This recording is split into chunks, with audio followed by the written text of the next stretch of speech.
Next tab जो हमारे पास available है वो है रेफरेंस टैब के रूप में। रेफरेंस टैब में काफ़ी सारे आपके पास ग्रुप्स हैं, table of contents, footnotes, citations and bibliography, captions, index और टेबल ऑफ अथॉरिटीज़। इसमें सबसे पहले हम अध्ययन करेंगे टेबल ऑफ कंटेंट्स के बारे में। अगर आपका डॉक्यूमेंट बहुत बड़ा है, जैसे कोई थीसिस या प्रोजेक्ट, और आप चाहते हैं उसकी एक समरी सी बन के आपके सामने आ जाए, एक इंडेक्स सा बन के सामने आ जाए, तो आप टेबल ऑफ कंटेंट्स का प्रयोग कर सकते हैं। इसके लिए सबसे पहले ज़रूरी है टेबल ऑफ कंटेंट प्रयोग करने के लिए टेबल ऑफ कंटेंट्स में जो कंटेंट आप लाना चाहते हैं उसके लिए ज़रूरी है कि आप उसे हेडिंग्स में कन्वर्ट करें। हेडिंग्स में कन्वर्ट करने के लिए सबसे पहले आप होम टैब पे आएँ। हेडिंग लेवल, काफ़ी सारे लेवल अवेलेबल हैं यहाँ पे। स्टाइल्स जो हैं 1, 2, 3 जो भी आप लेवल चाहते हैं, जैसे मैंने चैप्टर 1 पे हेडिंग लेवल 1 ले लिया है, और जब MS वर्ड टॉपिक है उस पर 2, और इसी तरह से टैब्स पे 3। ये मेरी फाइल जो है चैप्टर 1, 2 और 3 में बनी हुई है। तीनों चैप्टर्स को मैंने हेडिंग 1 पे, और जो उनके सब पार्ट्स हैं जैसे MS word, Excel, PowerPoint heading 2 में, फिर आगे जो पार्ट है उसको हेडिंग 3 में कन्वर्ट कर दिया है। इस तरह से मैंने टेबल ऑफ कंटेंट्स बनाने के लिए सबसे पहले हेडिंग्स में अपनी जो डेटा है या जो आपका टेक्स्ट डॉक्यूमेंट है उसको कन्वर्ट कर दिया है।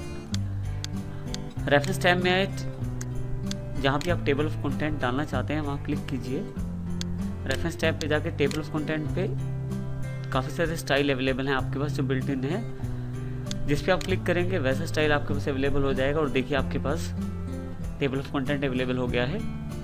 टेबल ऑफ कंटेंट में अगर आप चाहें तो डॉक्यूमेंट जो आपका कंटेंट है उस पर जाने के लिए कंट्रोल+ क्लिक करें। जैसे मैं चाहता हूँ MS पावरपॉइंट पे जाना, तो जैसे ही मैं कंट्रोल के साथ क्लिक करता हूँ मैं MS पावरपॉइंट जो टॉपिक है उस पर पहुँच जाता हूँ। इस तरह से मैं एक जगह से दूसरी जगह मूव कर सकता हूँ कंटेंट के द्वारा, जिससे पढ़ने वाले को भी आसानी रहती है, और जो पढ़ता है डॉक्यूमेंट उसके लिए किसी भी टॉपिक को के पास पहुँचना आसान हो जाता है।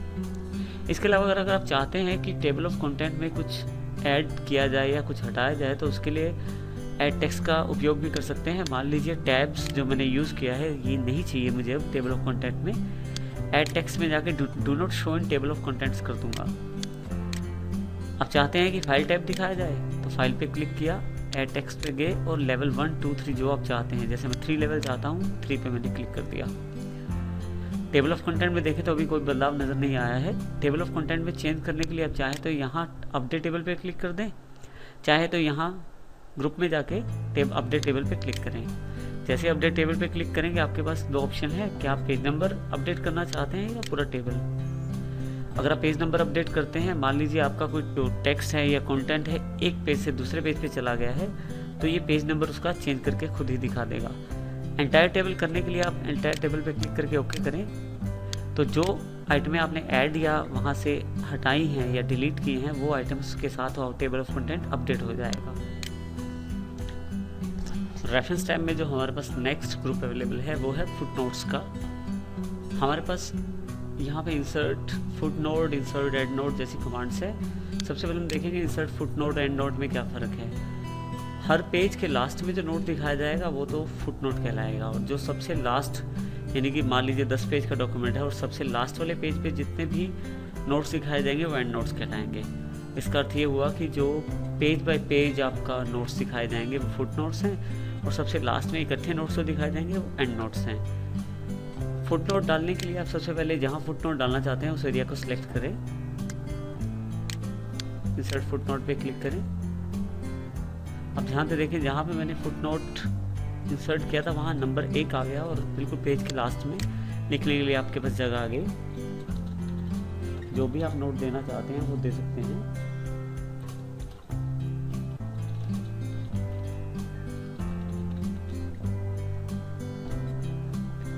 इस तरह से मैं फुट नोट इंसर्ट कर सकता हूँ। आप चाहें तो एक से ज़्यादा फुट नोट इंसर्ट कर सकते हैं। इसके लिए आप क्लिक करें, जैसे इंसर्ट फुट नोट पे दोबारा क्लिक करें, देखें उसके नीचे फिर से एक फुट नोट के लिए जगह बन गई है।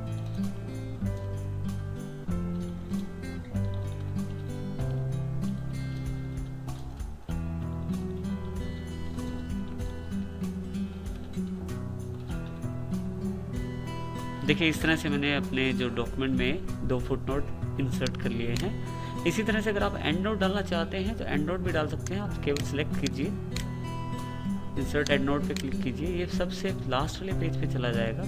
देखिए टोटल मेरे पास ये टोटल जो 4 पेजेस दिखा रहा है इसमें लास्ट वाले पेज पे अवेलेबल हो गया है।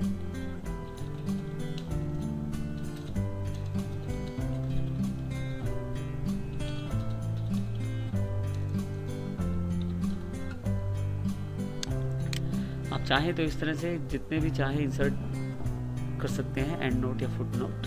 आप शो नोट्स पे क्लिक करें, व्यू फुट नोट एरिया देखें, क्लिक करें तो देखिए फुट नोट एरिया भी चला जाएगा। इस तरह से अगर आप चाहते हैं एंड नोट एरिया देखना तो एंड नोट एरिया पे क्लिक कर दीजिए, एंड नोट एरिया पे ले जाएगा डायरेक्टली पेज के या आपकी फाइल के लास्ट में ले जाएगा।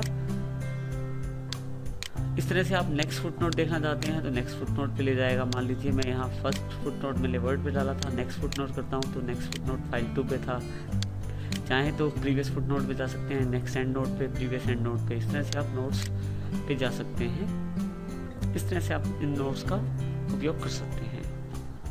नेक्स्ट जो ग्रुप हमारे पास अवेलेबल है साइटेशंस और बिब्लियोग्राफी ग्रुप में है। जब भी हम किसी बड़े प्रोजेक्ट या किसी थीसिस पे काम करना होता है तो हमें ज़रूरी हो जाता है कई बार बाहर से सोर्सेज से मदद लेना, जैसे किसी सीडी से, किसी किताब से, किसी वेबसाइट से। ज़रूरी है कि अगर आप उनकी किसी भी लाइन का या उनके किसी भी मटेरियल का या उनकी किसी ऑडियो वीडियो का प्रयोग करें तो अपने डॉक्यूमेंट, थीसिस या प्रोजेक्ट में उसकी जानकारी ज़रूर दें। तो इस तरह की जानकारी देने के लिए हम लोग साइटेशंस और बिब्लियोग्राफी का प्रयोग कर सकते हैं। साइटेशंस या बिब्लियोग्राफी इंसर्ट करने के लिए सबसे पहले आप स्टाइल बता सकते हैं। जैसा स्टाइल आप चाहते हैं वैसा स्टाइल ले लीजिए। ये वर्ड स्टैंडर्ड है जो कि इससे क्लिक करने पे कुछ चेंजेस तो आपको दिखाई नहीं देगा, लेकिन नॉर्मली इसका जो प्रयोग करते हैं एक स्टैंडर्ड के अनुसार किया जाता है।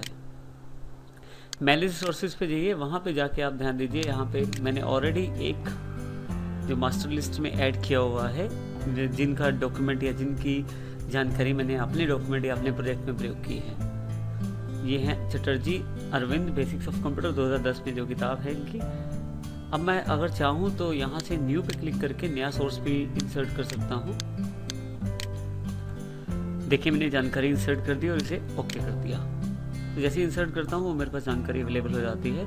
आप किसी पुराने जो आपने लिस्ट में पहले से डिटेल डाल रखी हैं उनको भी आप चेंज कर सकते हैं। आप एडिट पे क्लिक कीजिए, अब इसमें भी चेंजेस करके ओके कर सकते हैं। साइटेशंस डालने के लिए अब क्लिक कीजिए साइटेशंस पे। देखिए आपके पास दोनों ऑप्शन अवेलेबल हैं। जैसे आप क्लिक करते हैं वो साइटेशंस आपके पास इंसर्ट हो जाती है जहाँ पे आप इसे इंसर्ट करना चाहते हैं। इसी तरह से जैसे मान लीजिए बाइबिलोग्राफी मुझे इंसर्ट करना है तो सबसे पेज के सबसे लास्ट में जाके बाइबिलोग्राफी पे क्लिक करके मैं बिल्ट इन स्टाइल्स में बाइबिलोग्राफी पे क्लिक जैसे करूँगा ये इंसर्ट हो जाएगी।